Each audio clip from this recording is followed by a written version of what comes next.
Hello, high school hockey fans, and welcome to another episode of This Week in Wisconsin Prep Hockey. I am your guest host, Bill Berg Jr. With me tonight are Bill Berg and Dan Bauer. How are you, gentlemen? Very Oh, good. I'm lovely. We'll start off tonight with our games of the week. Our first game of the week on the boys' side was University School at Brookfield. Thomas Gregory wrote this one up for the website. You can go look at it. But for the quick synopsis, University School jumped out to a 2-0 lead by 7 minutes of the first period. Brookfield got one back in the first period and then evened it up in the second before University School retook the lead 3-2 about 6:30 into the second period. And after that, it was all Brookfield. They scored the next 5 goals on their way to a 7-3 win. Um, Goalie Brady Farrell stopped 31 of 34 for the Stars. Cooper Simon, player of the week last week, I believe, had 2 goals, 2 assists in that game. Adam Sexton had 2 goals and an assist. But you can read up the full recap on Wisconsin Prep Hockey. Well, the only other thing I'd like to mention that is if you play Brookfield, stay out of the penalty box, as Brookfield was uh, by 5 for 8 on the power play in this one. Yeah, their 5 goal outburst in the second period. 4 of them were on the power play, so they're 36% on the power play on the season. So behave yourself when you play Brookfield. They will make you pay for taking penalties. Yes, only Tomahawk, West Bend, Madison, Edgewood, Regis, Altoona, McDonald, and Arrowhead have a better power play this season than Brookfield does. Moving on to our girls' game of the week, Burglar was at Superior at the Central Wisconsin Storm on a snowy Saturday. Well, you were there also taking pictures, but I was taking notes and writing up the game. And Superior, after that 4 hour bus ride, they got off to a slow start in the first period. They really had trouble getting the puck out of their zone. It looked like their defense were just kind of throwing the puck up the boards, hoping somehow it would get out of the zone, and it usually didn't. Um, the Storm scored early in the first period, within the first 2 minutes. Beautiful 2-on-1 play with Kelter and Whitmore, Madeline Kelter and Ava Whitmore. They came into the zone on a 2-on-1. Kelter made a nice saucer pass to the middle. Whitmore shot it in that what they call now the 7 hole, which is right above the goalie's blocker side leg pad and just below the blocker. So hard to defend there. Uh, that was the only goal in the first period. In the second period,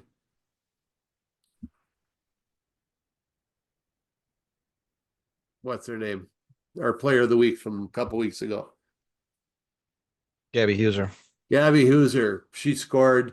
Uh, the Storm came out in the second period, continued their dominance in that second period, worked the puck around the zone, found Gabby Huser at the back door, fed her the puck, and she put it in. Superior came to life. They actually looked like they knew what they were doing, like the second half of that second period. They spent most of the time in the Storm zone and put some good pressure on Storm goaltender Floor, but she was good. She stopped them all. The second period ended. They had just gotten the puck to Bella Thompson in the coming across the blue line. She came in with a chance on Floor, but the horn sounded just before she got the shot off. That's Camille Floor, the goaltender. So that went for nothing. There was no scoring in the third period. That little brief output that Superior had in the second period did not carry over. The Storm pretty much controlled things in the third period and walked away with a 2-0 victory and a lock on the top seed in their sectional. Yeah, other than that second half of the second period, Superior did not look lively for most of the game. They really did hold it in the storm end for that half period. I mean, whistle after whistle was just the storm icing the puck because they had no answer for Superior, but it was just that 8 minutes or so, and then yeah, they came out flat again in the third period. Uh, more of the same.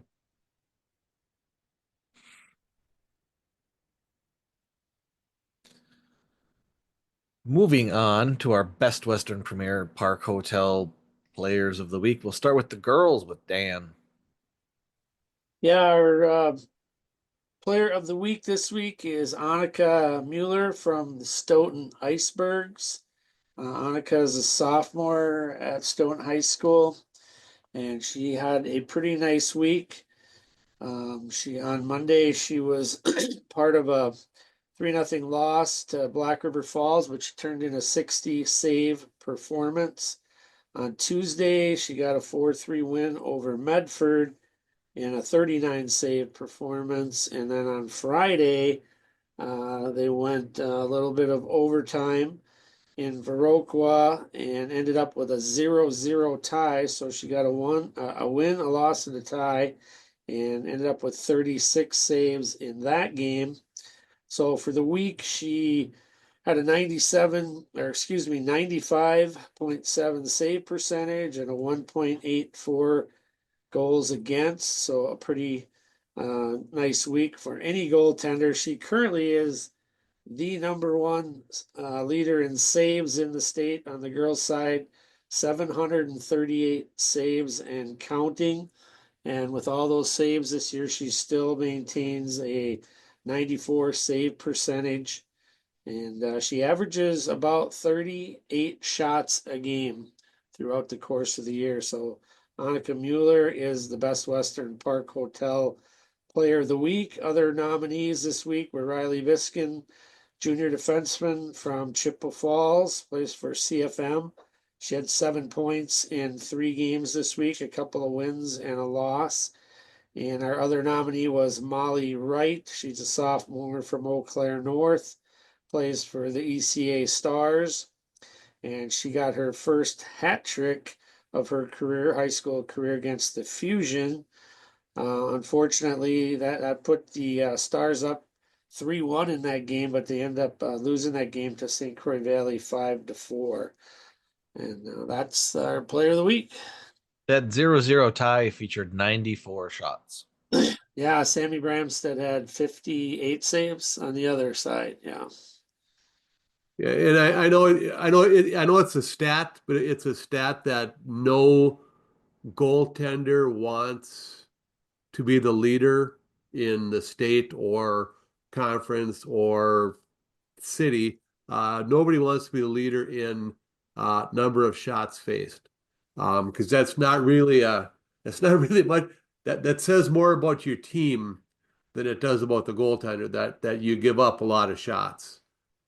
So that's one that no goaltender really wants to have. But moving on to our Best Western Premier Park Hotel Boys Player of the Week. It's from RWD, Reedsburg, Wisconsin Dells, which, well, we should not call RWDM because it's Reedsburg, Wisconsin Dells and Mauston. But Ryan Manley is our player of the week there. On Tuesday, in a 4-1 win over Beaver Dam, he had 2 goals and an assist, taking part in all 4 goals.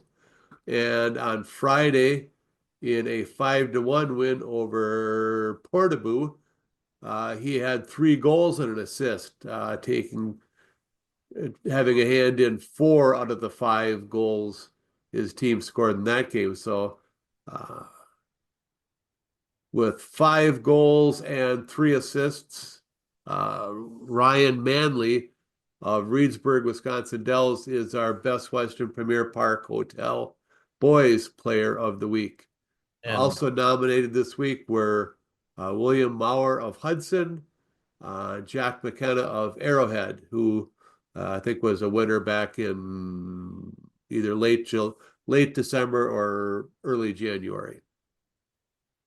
yeah, and that game between RWD and Baraboo Portage, that's their big rivalry game of the season. every team's got that one big rival that they've got, and that's their big rivalry game. So he had a hat trick and an assist and a 5-1 win. That's pretty good.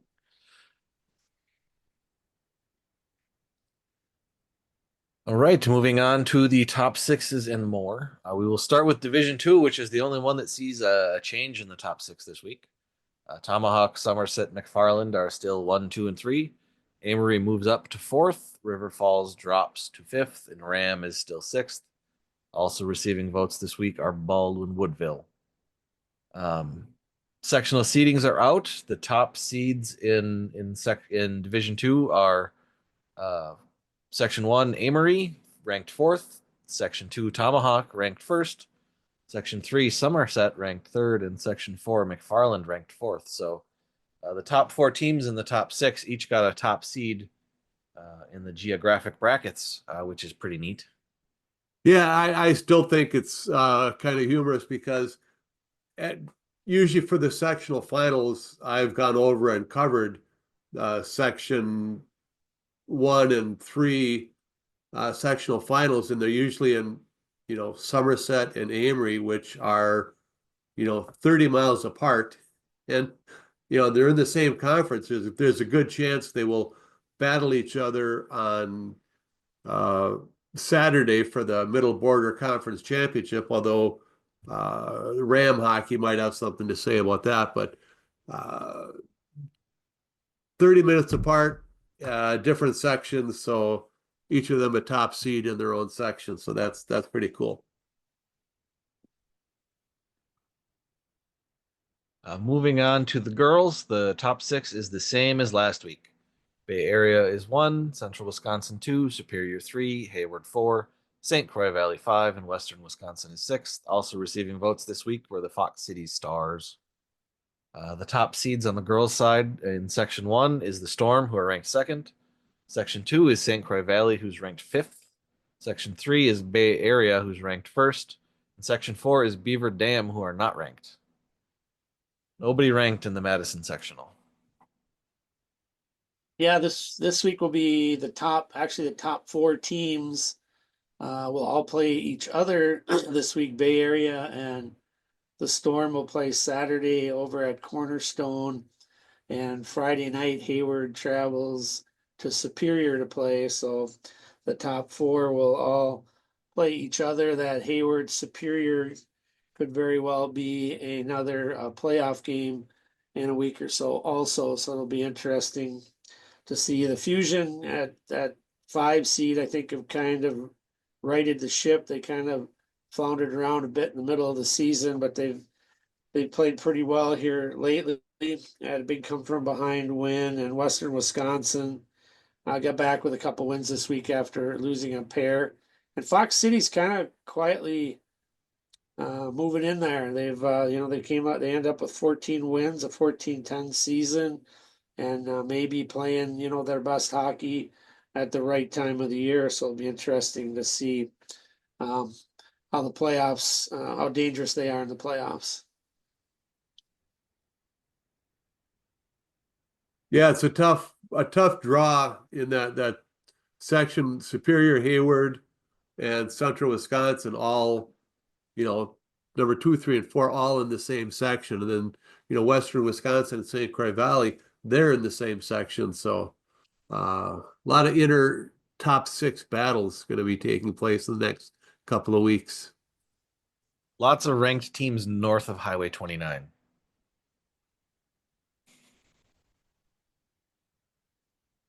Which is where I like to see them. Moving on to Division One, the top six is the same as last week. Spash is still number 1. Brookfield is 2nd. Nina Hortonville Menasha is 3rd. St. Mary Springs is 4th. Wausau West is 5th. And New Richmond is 6th. Madison Edgewood also received votes this week. Top seeds in Section 1, Spash is number 1 overall. Number 3, Nina Hortonville Menasha is the top seed in Section 2. Madison Edgewood, the top seed in Section 3 is 7th, if we call it 7th. And then Brookfield, the top seed in Section 4, is number 2. So 1, 2, and 3 are all in different sections, which is nice to see. We don't always see that on the boys' side. No, that's pretty good, and it's going to set up for another interesting, well, perhaps an interesting battle again, a third time playing between, well, if it shakes out between Nina Hortonville, Menasha, and St. Mary Springs, if they each hold serve and end up meeting, it'll be their third time playing. And I think they split, didn't they? Maybe not. I believe Nina won Um, both those meetings. huh? I believe Nina won both their games. Okay. Well, in that case, I get to say, well, it's hard to beat a team, three times in the same year. Uh, Never found many of those sayings to come true when I was coaching. I looked at the numbers of that once.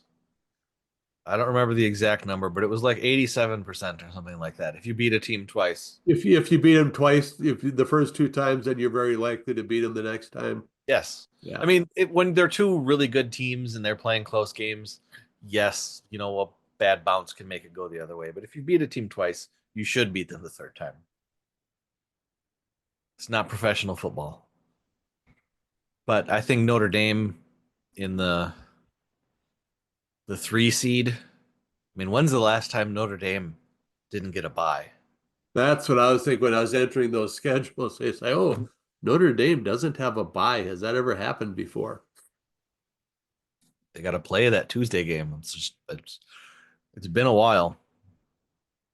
So they'll have something to say about Nina and Springs meeting again. And Nina, I mean, they have to get past Ashwaubenon, which is the game that I think is why they're third instead of second, where Brookfield is, because Nina has one baffling loss that I don't think they should probably have on their schedule.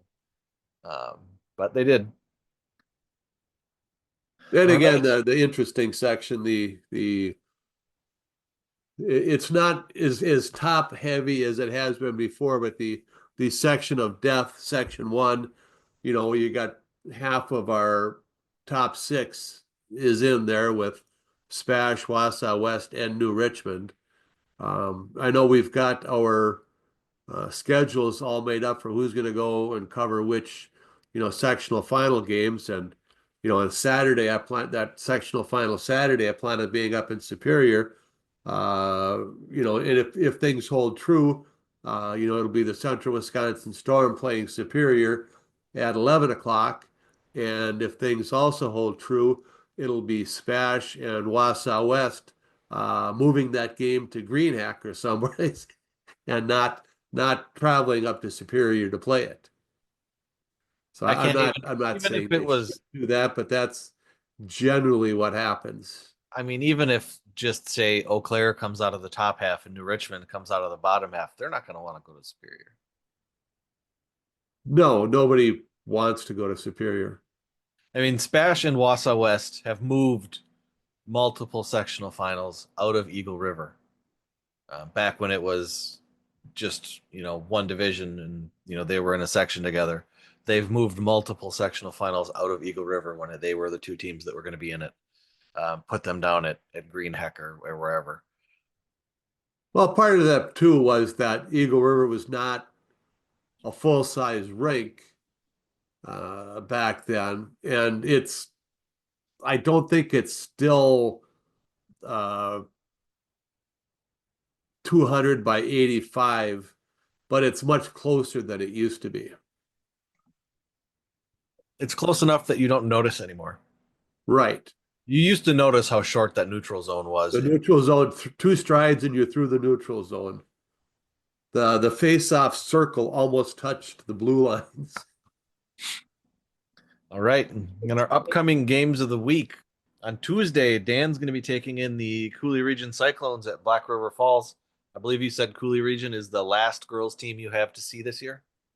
Yeah, that's number 27. So I'm gonna make it just the nick of time to get to see everyone. So yeah, it's been fun kind of getting a tour and getting a chance to watch everyone play. So looking forward to checking them off the list. Yeah, it pays to be retired because Dell tried for many years to see all 27 girls teams, and he only managed it his last year with Wisconsin Prep Hockey. Did he actually see all 27? um, because he had a day job. So his travel was limited. And then on Saturday, our boys' game of the week will be whomever plays in the Middle Border Conference Championship, which will be in Altoona at 6. Because we have to celebrate conference tournaments. That's something that we've long talked about how we enjoyed it. It started with the Badgerland Conference tournament, 8 teams. They play each other once, which seeds them for a tournament. Then a couple of years ago, the Great Northern Conference jumped on board doing that same thing. And this year, the Middle Border Conference expanded from 6 out to 8 teams. They pulled in Ashland and Spooner, I believe, that got them up to 8. So they did the same thing, scheduled each other once, then set for a conference tournament, will be, which will be taking part this week. And the final round of action will be on Saturday, where they will play 2 games and then announce their all conference awards and then play the third place and the championship game. Yep. And unlike the Great Northern Conference, the Middle Border teams aren't all in the same sectional. Whereas 7 of the 8 teams in the Great Northern Conference are in Section 2. Wapaka is not.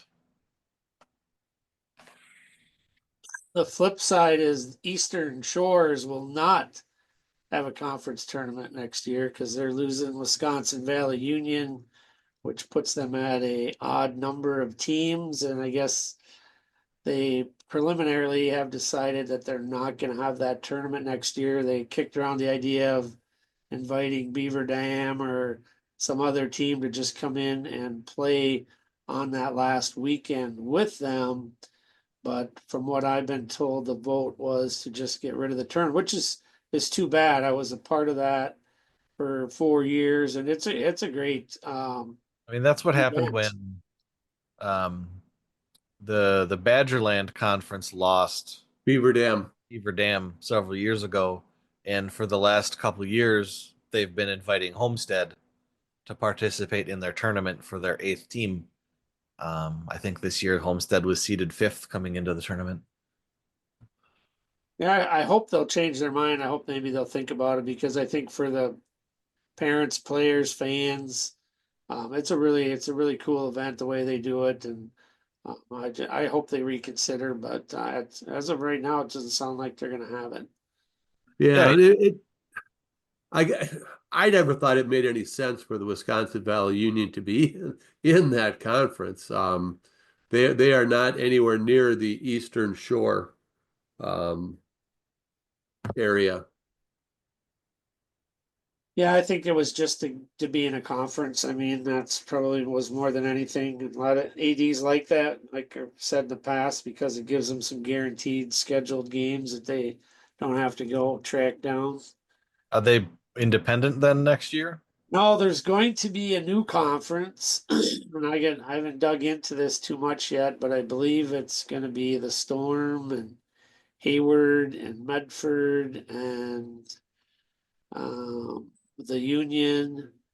I'm not sure who else might be a part of that, but from what I've been told, I know that's been talked about for a few years. Pines would be in it, but it sounds like it's actually going to happen next year. All right, cool. All right. Any final thoughts this week? It is the last week of the season.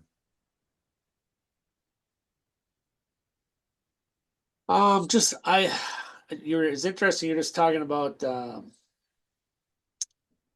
Pines rink being too small to have a playoff game in, but yet teams are that we have no problem having important playoff games in Olympic rinks where some teams haven't played in one the entire year. So I don't know. I think it provides an unfair advantage to teams that get to play in it during the course of the year, and I think most teams that have to go in and play in one would tell you the same thing. And I don't know if it's, to me, I just don't see that as the same as a home ice advantage if you have a, let's say in college, a very loud rink or whatever it might be, something like that. I mean, it's just the game is very different on the big sheet compared to the normal sheet. So yeah, it's just I've never really thought, even when I was part of the Storm program, I just never thought that was a good idea for us to play those games on that big sheet. Well, I will tell you that the big ice sheet at Greenheck Fieldhouse did not help DC Everest when it came to Spash. They were at KB Willett, it was 3-0, but when they came to Everest, it was 7-1 because Spash was very fast and that's a big sheet of ice. Oh, it definitely helps better skating teams. There's no question about that. But I mean, when you're talking about teams that I think are matched up pretty evenly, I just think if you're used to playing on that ice, there is an advantage there. Thankfully, I believe the Olympic size ice is dying off because even the last Olympics did not use it. The KHL has switched to NHL size rinks. Um, there are rumors abound in Weston here that they are looking at shrinking to NHL sized ice at Greenheck and adding more locker rooms. But we'll see if that ever happens. So I think the there was a big run there of people building Olympic sized ice in like the 90s and early 2000s. I think that's over and done with. Yeah, they're definitely. I don't think there's very many new ones being built that I'm aware of, but I will tell you, it's nice for station based practices. oh, I love it for my summer program. I get so many more kids out there. It's awesome. But yeah, I'm not sure that's a good enough reason. But I just I haven't done this in a long time, but as part of the old, listen to our podcast drinking game thing, there was whenever I brought up Anago hockey, then people would have to drink. But when I asked Bill Thorson when he was the coach back in Anago about playing Everest at their rink, and he said it didn't make any difference to him because uh, they primarily played a defensive brand of hockey. So your defense comes from the inside out. So our defense, we're always trying to force them to the outside. This just means they have more room to go and play on the outside. We just protect the middle, and they can go play on the outside all they want. I don't care. So that was his take on Olympic ice. well, there's certainly some truth to that. I wouldn't argue with that at all.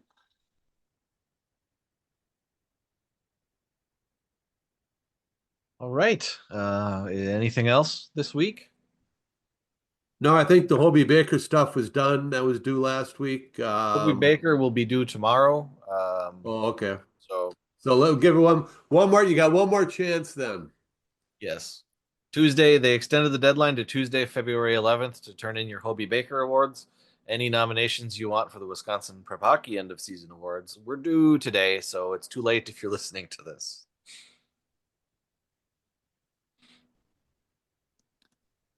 Yes. Oh, I'm not going to name names, but if the person is out there listening who said, I think such and such a candidate would be a good person for the Molly Engstrom Award, you have to tell us why.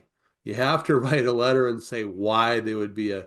No, it wasn't a Molly Engstrom. It was what's the The girls, Rachel Kenyon Bible. Rachel Kenyon Bach. Yeah, this would be a good candidate for that award. Well, tell us why.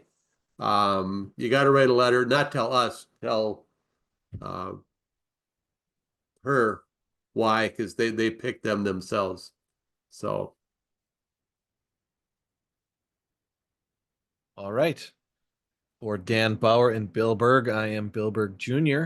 Thank you for listening to This Week in Wisconsin Prep Hockey. Next week, we'll be back with sectional previews for all 12 sections. yeah, so you better stack up on your beverages and snacks because it'll be a long one. And definitely hydrate. Well, good night, everybody. Night.